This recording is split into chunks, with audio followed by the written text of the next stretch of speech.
noite a todos. Uma alegria estar aqui com vocês. Nesta 74ª semana do Livro Espírito, nós vamos falar sobre a ação magnética da prece e da mediunidade curadora.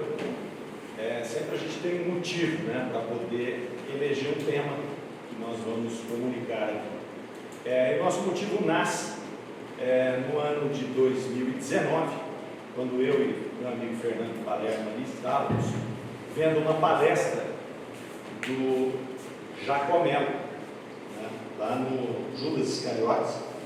Nós fomos ver uma palestra do Jacomelo, que é o maior estudioso de magnetismo mesmeriano do Brasil, talvez do mundo, e nós nos interessamos muito pela palestra porque ela tratava do tratamento da depressão pelo magnetismo. E nós sabemos que a depressão é um mal que assola a humanidade de uma forma terrível. Muitas pessoas se suicidam, perdem a sua capacidade de trabalhar, perdem as suas famílias por conta deste mal que é a depressão, e que cresce cada vez mais.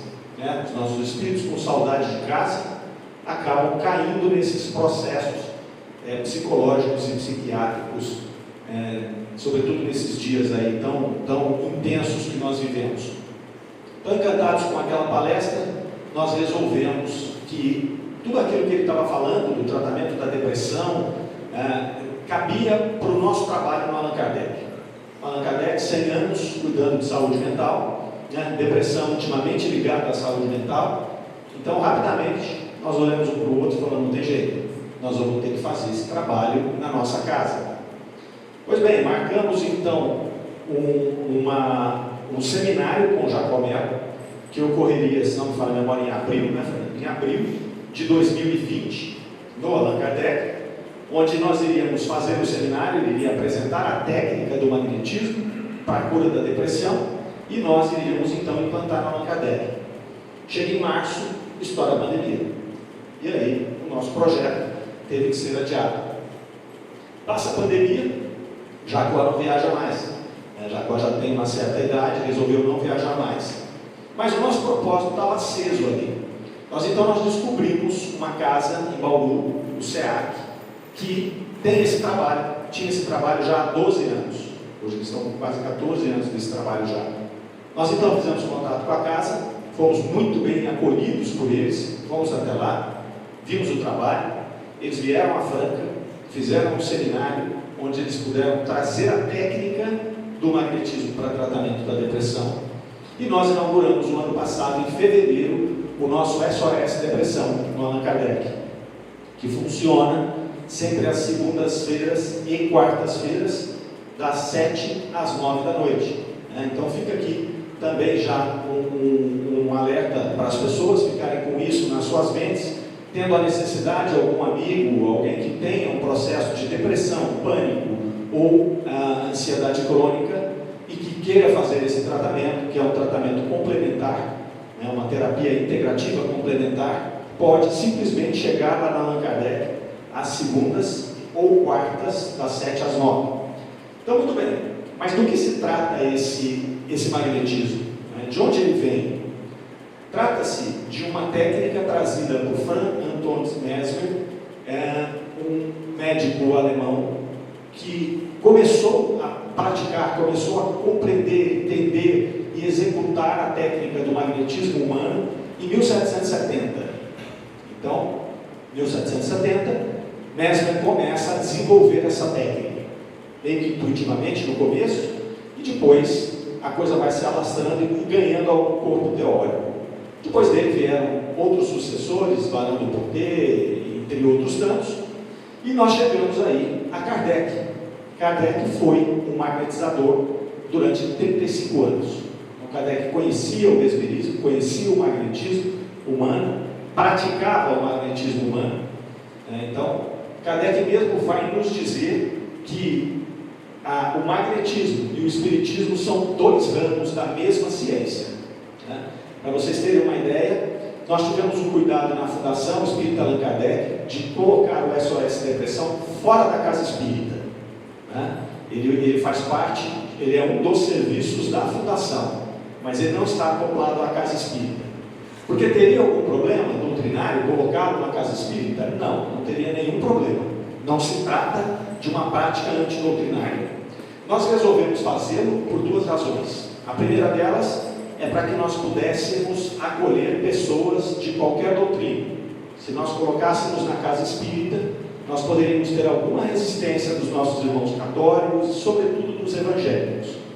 Ao passo que nós ali, no nosso trabalho, nós recebemos pessoas de todos os credos, de todas as filosofias, de todas as religiões, porque ele é um trabalho laico, ele não está vinculado à casa espírita. E segundo, porque a imposição de mãos, o magnetismo faz parte de uma técnica de imposição de mãos, assim como o reiki, assim como a fluidoterapia que nós temos no centro, e essa técnica foi colocada, oficializada no SUS em 2018 com a portaria 702. Então vejam só que coisa interessante, né? Algo que vem lá de 1770, que foi considerada uma pseudociência até hoje, é agora colocada no nosso rol de terapias complementares integrativas do SUS. Então isso é algo que é extremamente importante para a questão do espiritualismo, para a questão da própria doutrina espírita, porque faz muita relação esta técnica do magnetismo com a doutrina espírita. Uma das contribuições que foram aceitas pelo magnetismo, pela ciência convencional, aceita pela ciência convencional do magnetismo, é a hipnose. Então eles consideraram todo aquele contexto trazido por Mesmer como pseudociência, menos a questão da hipnose. Esta vem do magnetismo e é utilizada até hoje. Utilizada na psicologia, utilizada na fisioterapia, é utilizada na odontologia, é utilizada em vários ramos ali. Então essa é a contribuição que ficou daquele período. E agora nós estamos vendo uma nova contribuição, que é a inserção disso nas nossas práticas integrativas do SUS. Então Kardec fala que são dois ramos da mesma ciência, que se completam, e se explicam. Então aqueles que não conhecem muito bem o magnetismo, que não conhecem muito bem até a obra de Kardec, podem imaginar que é uma prática estranha da doutrina espírita, e não é. Kardec escreve mais de 400 páginas na Revista Espírita sobre magnetismo. Então olha só, né? Tem um livro, nós não, porque eu não participei, mas o Adolfo de Mendonça e o Antônio Carlos Assato fizeram um compêndio e capturaram artigos da Revista Espírita que tratavam de magnetismo, e virou um livro, Espiritismo e Magnetismo. Então Kardec põe 400 páginas na Revista Espírita tratando dessa ciência. Ele vai dizer também, em palavras de Kardec, que o magnetismo preparou as vias para o espiritismo. Então ele foi um precursor da doutrina espírita. E é interessante que ele chega no mundo quase 100 anos antes da doutrina espírita, né? Ele é de 1770, doutrina espírita oficialmente, vamos considerar assim, com o lançamento do Livro dos Espíritos, ela chega em 1857. Então, quase 100 anos depois. E muito bem, dentro desse contexto, então, a gente vai falar da ação magnética na prece e na mediunidade curadora. Kardec, lá no Evangelho segundo o Espiritismo, capítulo 27, Pedi e obtereis, onde ele fala da ação da prece, a transmissão do pensamento, ele faz uma justificativa. Ele vai falar que o explicar a prece não significa tentar materializar a prece. Não é esse o objetivo de Kardec. O objetivo é esclarecer, o objetivo é tornar inteligíveis os efeitos da prece. Somente é isso. E ele coloca nesse mesmo parágrafo que a prece está subordinada à vontade de Deus. Então, por mais que ela possa ser explicada pelas questões do magnetismo e posteriormente pelas questões da doutrina espírita, ela ainda é algo que está submetido à vontade de Deus. Então nós podemos orar, nós podemos endereçar as nossas orações aos nossos irmãos, mas a potência, a força, o resultado está nas mãos de Deus. E ele vai envolver merecimento, planejamento espiritual, enfim, uma série de coisas que a gente vai tratar aqui ao longo dessa nossa palestra. No livro Instruções Práticas da Doutrina Espírita, Instruções Práticas das Manifestações Espíritas, Kardec faz uma definição de prece. Ele vai falar que a prece, ela é uma invocação e algumas vezes uma evocação que traz os espíritos para perto de nós. Muito bem. O que significa essas duas palavras? Né? Invocação significa trazer para dentro, e evocação significa trazer para fora. Uma invocação é quando nós trazemos um espírito, trazemos uma ideia de alguém, trazemos uma lembrança de alguém para dentro de nós, e a partir dessa lembrança nós endereçamos algo para ela. Então esse é o processo de invocação. Por isso que Kardec fala que a prece é uma invocação. Então, se nós vamos orar por alguém, o que nós fazemos? Nós mentalizamos aquela pessoa, nós invocamos, nós trazemos aquela lembrança daquela pessoa para dentro de nós e nós endereçamos o nosso pensamento para essa pessoa. Muito bem. Então, e a evocação? O que é esse negócio, né, de chamar para fora? É você endereçar o seu pensamento a um outro espírito e chamá-lo para fora da realidade em que ele está, trazendo para perto de nós. Então essa é a evocação, né? Se essa evocação pode acontecer no caso de uma prece, como o Kardec coloca aqui, e nós vemos uma evocação muito comum no caso das reuniões mediúnicas, na qual você evoca o espírito para que possa participar, deve ser aqui, para que possa participar daquela reunião. Então, invocação e evocação.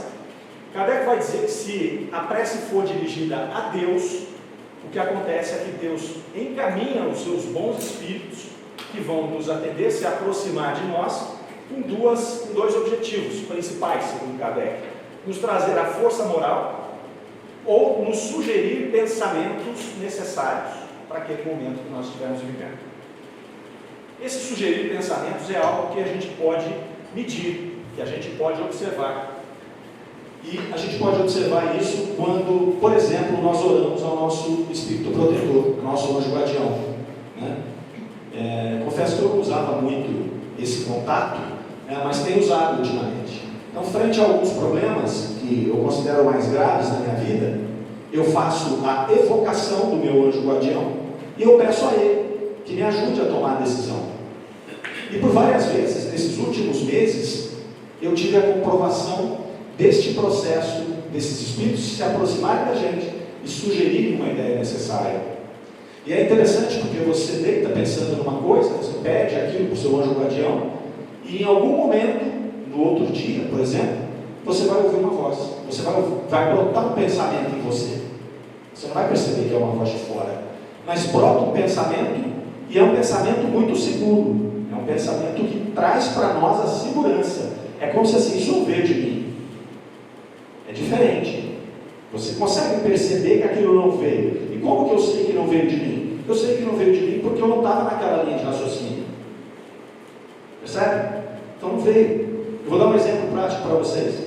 Esses dias eu estava angustiado, eu tenho 3 filhos, né? Um mora em São Paulo, outro em Campinas e o outro aqui. E eu angustiado, né? Não estou à toa lá no Allan Kardec, eu sofro de ansiedade crônica. E eu estava angustiado com tudo que está acontecendo no mundo, né? Perspectiva de guerra, essa situação toda que a gente está vivendo. E eu falava assim, mas meus filhos, né? Nós já estamos meio dia para trás, né, Fernando? Daqui a pouco nós já estamos virando comida de barata, né? Mas e os meninos, né? A gente fica preocupado. E eu pensei, meu anjo guardião me ilumina nesse caminho, tudo bem. No outro dia eu levantei, estava ali escovando os dentes e veio esse pensamento. O pensamento veio assim: são as circunstâncias que lhes compete viver. Eu não estava pensando nessa linha, né? Eu estava pensando na linha de pedir ajuda. Eu estava pensando na linha de transformar um mundo melhor para eles sobreviverem. Mas eles não precisavam de um mundo melhor. O que eles precisam de circunstâncias favoráveis para o seu desenvolvimento espiritual. Essa ideia não foi minha. Essa frase não foi minha. São as circunstâncias que lhes competem viver. Sim, Senhor. Sim, Senhor. E eu já usei depois disso algumas vezes e funciona muito bem. A gente usa pouco, né? Esse contato com o nosso anjo guardião. Ele está aqui do nosso lado, mas a gente usa pouco. Muito bem. O que é a prece, né? O que é a prece? A forma representa o que para a prece? Kardec vai nesse mesmo capítulo do Evangelho segundo o Espiritismo nos dizer que o pensamento é tudo, a forma não vale nada. Então uma prece, não adianta a prece ter 1000 palavras. Se ela tiver 1000 palavras e nenhuma delas vier do coração, não adianta nada. É o pensamento que vai mover a prece, não é a forma. E aí a gente se pega pensando, por exemplo, que existem algumas doutrinas religiosas que têm uma forma muito específica de se fazer a prece, né? Vamos dar um exemplo aqui, um rosário, por exemplo, né? Nós estamos na Semana Santa, então isso é muito comum, as pessoas rezarem terços e tal, nessa semana se intensifica. Ora, o terço nada mais é do que uma forma atribuída para uma oração, não é? Então você vai rezar tantas Ave Marias, tantos Pai Nosso, né? Aquela coisa toda. E aí você pensa assim, você tem uma frase dessa, dá para falar que essa prece então não serve para nada? Ela é forma. Se eu vou rezar um terço inteiro, eu vou falar milhares de palavras. Ela serve ou não serve? Depende, né? Depende. Depende do quê? Se eu estou ali, com aquele negócio na mão, passando aquelas bolinhas, e recitando aquela prece, e estou pensando no jogo do Corinthians, estou pensando na eleição, estou pensando na novela, essa prece vai servir de quê? Eu posso ficar 20 dias rezando ali, ela não vai servir de nada. Agora, se eu uso aquela forma como um efeito de concentração, e a minha intenção está naquele objeto, naquela pessoa, naquele fato que eu quero atingir, que eu quero modificar, aí sim, porque ela sai do pensamento, né? Então muito cuidado, senão a gente pode se equivocar, e às vezes até chegar para alguém ser delicado, falar, mas você fica rezando o terço, não serve para nada, porque é uma forma de se rezar, né? Mas depende muito dessas três coisas, né? A intenção, o pensamento e o foco ali. Então, muito bem, pensamento. Se o pensamento é a chave da prece, a transmissão do pensamento precisa acontecer, de alguma maneira, né? Capítulo 27 do Evangelho segundo o Espiritismo, pedi, obtereis, transmissão do pensamento. Kardec vai falar para nós ali que a energia da corrente guarda uma proporção com a do pensamento e a da vontade, e que os espíritos ouvem em qualquer lugar. Então vejam, que primeiramente Kardec, ao definir a prece ali, ele vai falar que o pensamento é tudo, a forma não é nada. Aqui, ele já amplia um pouco o componente da prece, ele já acrescenta a vontade. Então ele vai dizer, né, o pensamento, a energia, ela é proporcional ao pensamento e vontade. Então não adianta só eu pensar, eu preciso imprimir a vontade. Então é mais um elemento que é colocado nessa explicação do funcionamento do mecanismo da prece ali. E Kardec não foi o primeiro que falou isso, né? Nós podemos remontar em Jesus, por exemplo, Mateus 17, 20, quando os apóstolos perguntam a Jesus por que eles não conseguiam curar, né? E aí Jesus vai falar para eles, se você tivesse a fé do tamanho de um grão de mostarda e dissesse para esse monte, sai daqui e vá para lá, o monte sairia daqui e iria para lá. A fé do tamanho de um grão de mostarda. O que é a fé? A fé é a vontade. É a vontade que aquilo aconteça, é a vontade de acreditar, é a vontade de imprimir naquilo. Por isso que eles não curavam, porque a sua fé, a sua vontade era titubeante. Os Espíritos também nos informaram isso na pergunta 909. Pergunta 909 do Livro dos Espíritos, Kardec pergunta se poderia sempre o homem, a partir dos seus esforços, diminuir ou resolver os seus problemas das suas más inclinações. E aí os Espíritos respondem, sim, e por vezes fazendo esforços muito pequenos. Quão pouco esforço vocês fazem? Vejam que é a mesma linha de raciocínio do Cristo. Esforço muito pequeno já seria capaz de modificar o nosso padrão de entendimento da nossa vida e proporcionar uma modificação real na nossa atitude. É a vontade de novo. Qual é o tamanho da nossa vontade? Até onde ela vai? Até onde ela vai? Então, tanto o Livro dos Espíritos quanto Jesus nos mostra isso daqui. Então, Kardec acrescenta mais um item que é a vontade, e aí a gente chega no como. Como é que isso funciona então? Tudo bem, eu já sei que eu preciso do pensamento, eu já sei que eu preciso da vontade, mas como é que vai ser esse mecanismo? Kardec está explicando o mecanismo, né? Esse processo aqui. Sobretudo no Evangelho segundo o Espiritismo, ali, nesse capítulo, pedir e obtereis, a ação da prece aqui. Ele vai falar que esse pensamento, ele vai ser impulsionado pela vontade e ele vai ter como meio de transmissão o fluido cósmico universal. Então Kardec fala para nós assim, olha, nós temos que compreender que nós estamos mergulhados no fluido cósmico universal. Ele abarca todas as criaturas e todos os mundos, toda a matéria ao infinito. E ele é um propagador do pensamento, que Kardec usa uma metáfora, igual o ar é o propagador do som. Com a diferença de que o som ele vai se espalhar somente aonde nós temos o ar circulando aqui. Então nós estamos falando nessa sala, todo mundo está ouvindo, mas alguém que passar lá na rua talvez não vai ouvir o que nós estamos falando. Agora, o pensamento, tendo como meio o fluido cósmico universal, que se espalha pelo universo inteiro, esse não é circunscrito. Então ele vai poder viajar para qualquer lugar, independentemente de onde for, de distância, porque ele se estende ao infinito. Né? O que acontece então com esse mecanismo de transmissão? Quando você transmite, por exemplo, quando eu faço uma evocação do meu espírito protetor, do meu anjo guardião, então a gente está começando a entender como funciona. Né? Primeira coisa, eu tenho um pensamento, então eu crio isso no meu pensamento, eu impulsiono com a minha vontade, ele usa o fluido cósmico universal como um agente de transmissão e ele chega até o espírito.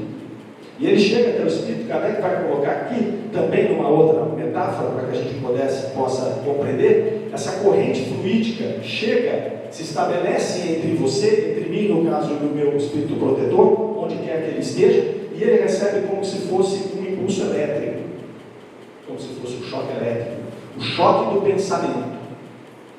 O meu pensamento chega até ele, a minha oração chega até ele, e é como se fosse um choque elétrico. Claro que é uma metáfora de Kardec. Kardec não tinha dificuldade, porque Kardec não tinha dificuldade para isso, porque ele era extremamente inteligente e capaz. Mas ele tinha que usar algumas metáforas, falando de energia, falando de algumas coisas que as pessoas às vezes falam, mas não tem nada a ver com energia. Não, mas ele não tinha como fazer isso de outro jeito. Então isso é uma metáfora. O choque elétrico, o choque do pensamento, não é que o espírito está lá e vai tomar uma descarga elétrica, mas é a forma dele poder explicar para nós que é algo que a gente não consegue perceber, que a gente não consegue ver, está ocorrendo. Muito bem. Então, nós já vimos todo esse mecanismo. Nós temos ainda um outro elemento que é acrescentado aqui, que está lá na Gênesis, capítulo 14, que vai falar da qualidade dos fluidos. Então, nós vemos que o nosso pensamento, impulsionado pela vontade, é transmitido pelo fluido cósmico universal. Só que nessa transmissão é feita uma modificação desse fluido. É feita uma modificação na qualidade desse fluido. E essa modificação se dá a partir do nosso pensamento, da nossa vontade, acrescentado de outro elemento que é o sentimento. Então nós já temos 3 elementos aí: o pensamento, a vontade e o sentimento. O sentimento é o que vai modificar esse fluido que vai ser encaminhado para aquela pessoa ou para aquele espírito. Mas aqui tem um detalhe: esse sentimento pode ser bom ou pode ser ruim. Então, se ele for bom, como nós estamos falando da prece, nós estamos falando de um sentimento bom. Aquele sentimento que eu quero ou pedir alguma coisa para alguém, ou pedir para mim mesmo, ou agradecer, ou fazer uma prece direta para outra pessoa, através da invocação. Esse aí eu vou impregnar esse fluido, eu vou modificar esse fluido a partir do sentimento positivo. O mesmo poderia se dar com o sentimento negativo. Quando nós pensamos mal de alguém, pensa bem, a gente pensa mal de alguém, não pensei, com muita raiva, vontade, com paixões humanas envolvendo aquele sentimento. O que vai acontecer? Eu vou fazer essa modificação do fluido cósmico universal, carregando ele de qualidades negativas, e o fluido cósmico universal vai, impulsionado pelo meu pensamento, pela minha vontade, atingir aquela pessoa, ou nos atingir, se for o contrário. Então vejam só, o mecanismo, Kardec está explicando o mecanismo da prece, mas é um mecanismo absolutamente lógico. Ele serve para qualquer coisa, não é só para a prece. Não é só para a prece. Pois bem, e como ação magnética então? Se nós estamos falando aqui que a ação magnética tem toda essa influência na prece, então nós podemos imaginar então, que a prece, com todos esses elementos que nós já falamos, ela depende da força fluídica de quem está orando. Certo? Muito bem. Só que Kardec vai dizer, não é assim. Não é assim. Porque quando você deseja o bem de alguém, você tem a sua força fluídica, que impulsiona o seu pensamento, a sua vontade, o seu sentimento, que modifica o fluido, que vai ser endereçado para a pessoa. Mas a espiritualidade potencializa. A espiritualidade, ela vai complementar o que faltar naquele fluido para levar. Então aqui nós temos mais um elemento, que é a ação da espiritualidade na prece. A mesma ação da espiritualidade pode acontecer também no caso do pensamento negativo. Os irmãos infelizes, os irmãos perturbados, algum obsessor, seja nosso, seja da pessoa que nós estamos endereçando o pensamento, também pode potencializar isso. Então vejam como as coisas vão ficando claras e como as coisas vão ficando trazendo para nós a necessidade de nós observarmos os nossos pensamentos, a maneira como nós fazemos.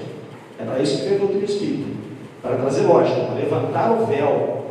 Então os espíritos vão suprir essa insuficiência. E aí nós temos como último elemento, falando da prece, a questão da atmosfera fluídica. Na Revista Espírita de maio de 1867, tem um artigo chamado Atmosfera Espiritual. Então Kardec vai mostrar para nós que tudo está ligado à lei de causa e efeito e à lei de ação e reação.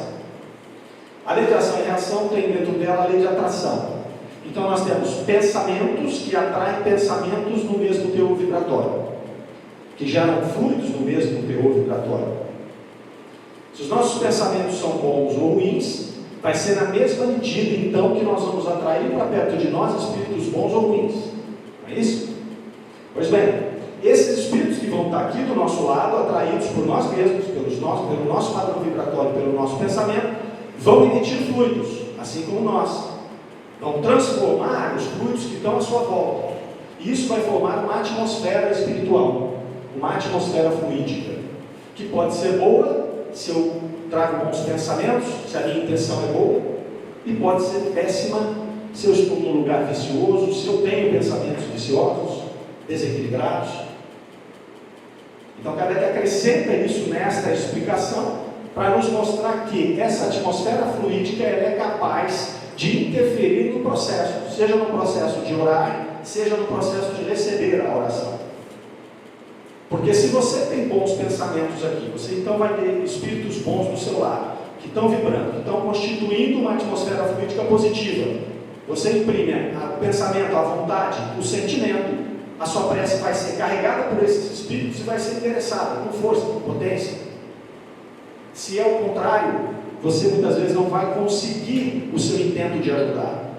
Então não adianta eu pensar coisas viciosas o dia todo, eu criar para perto de mim, eu pesquisar na internet, eu ficar lendo, eu ficar assistindo coisas de padrão vibratório baixo, eu ficar pensando mal das pessoas, tudo, e depois chegar à noite e orar.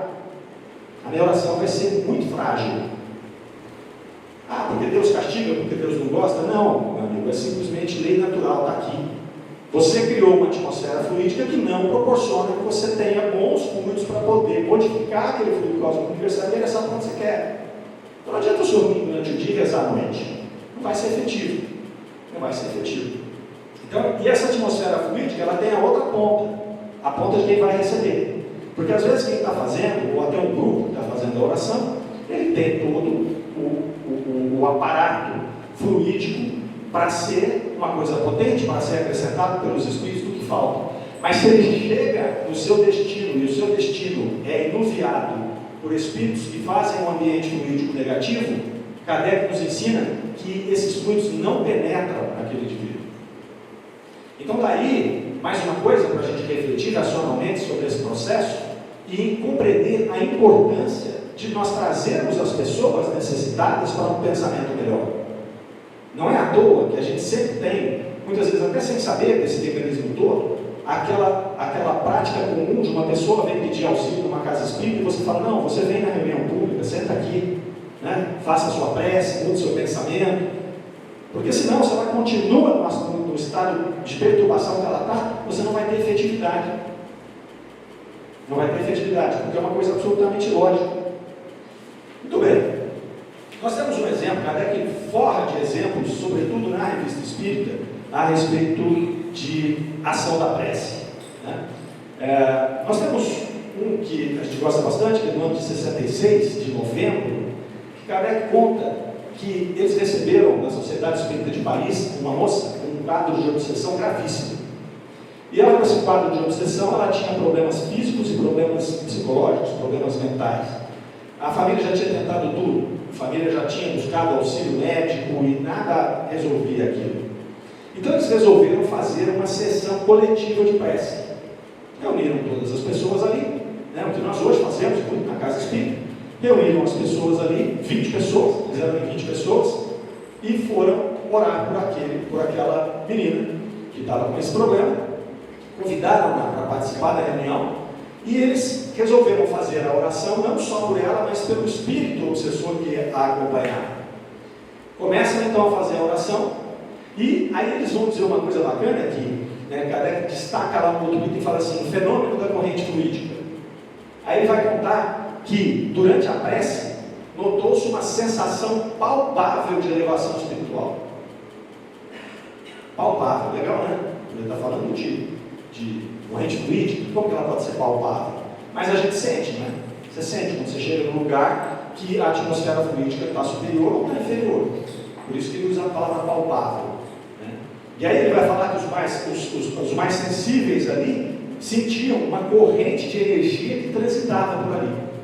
Aquela moça então, ela começa a ficar prostrada, ela começa a se acalmar, ela estava muito nervosa, começa a se acalmar e entra num sono reparador.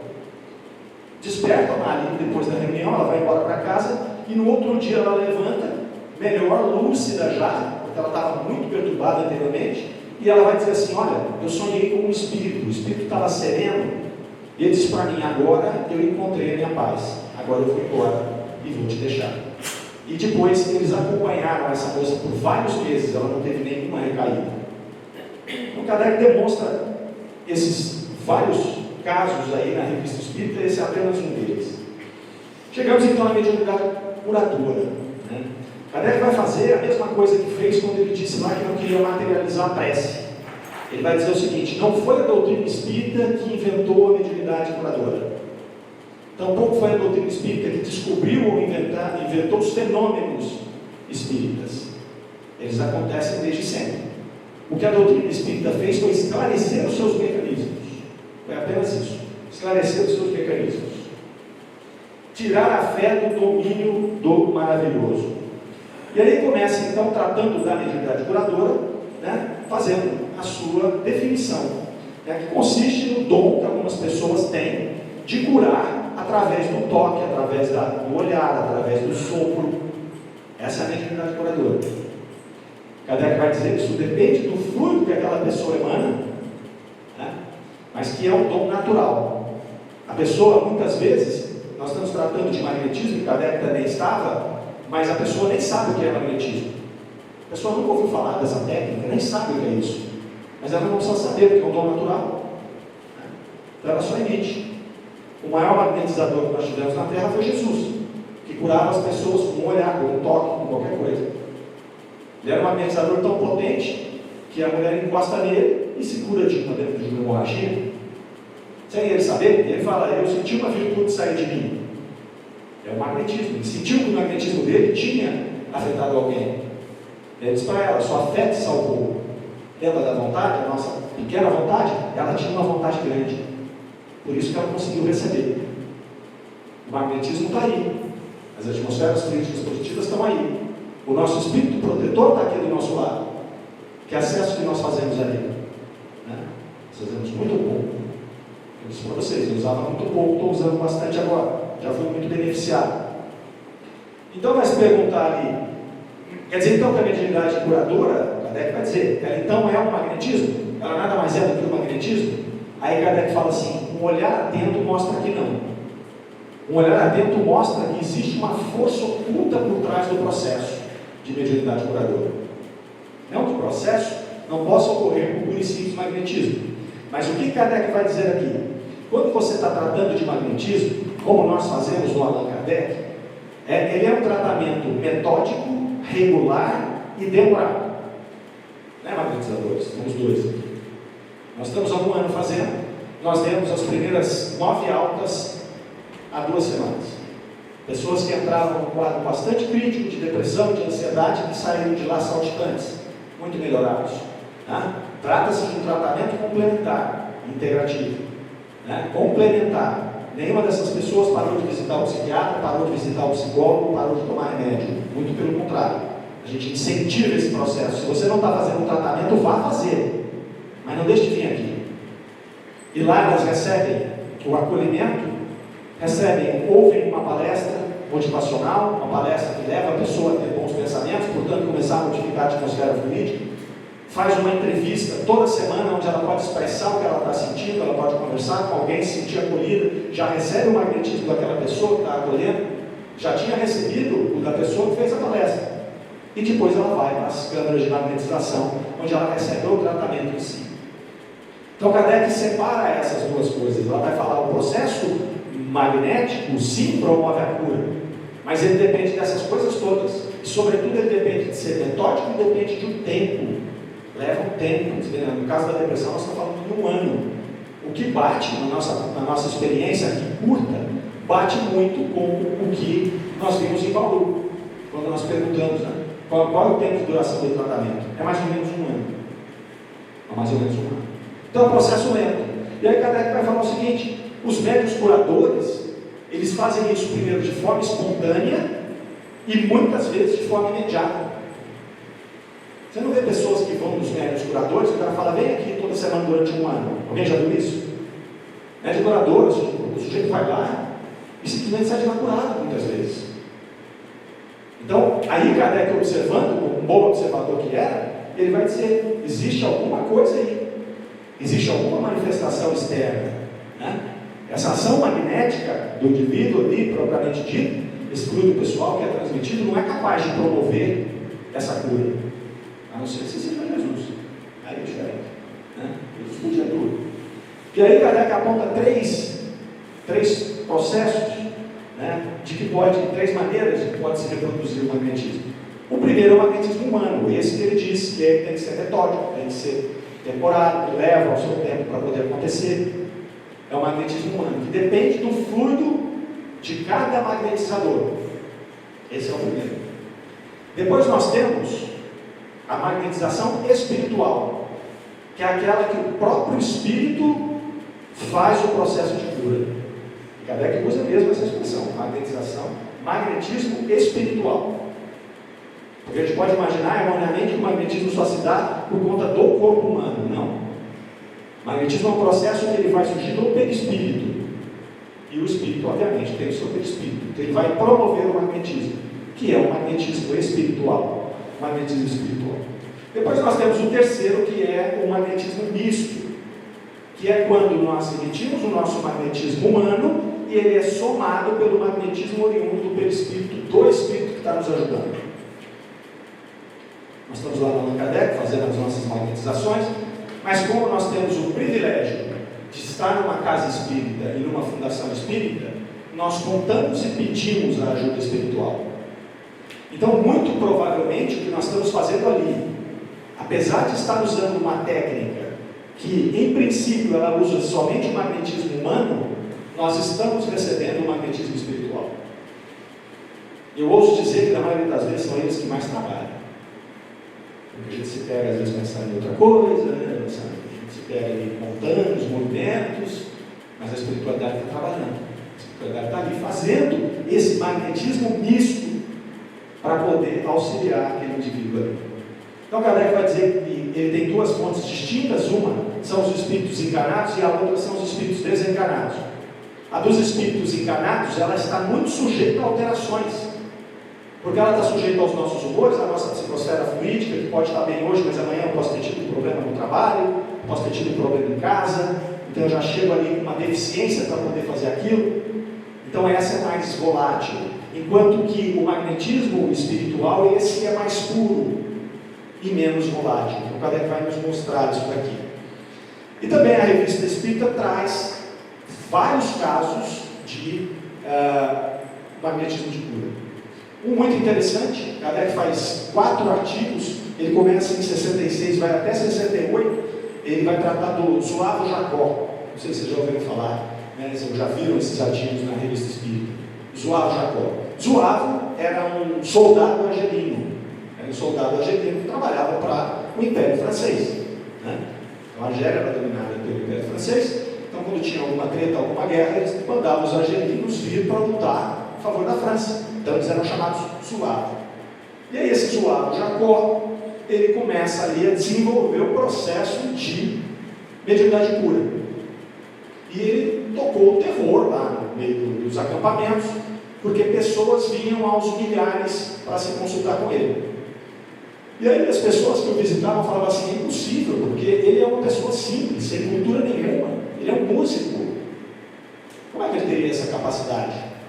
E um desses observadores ficou um tempo com ele e falou que viu passar mais de 4.000 pessoas em tratamento com ele.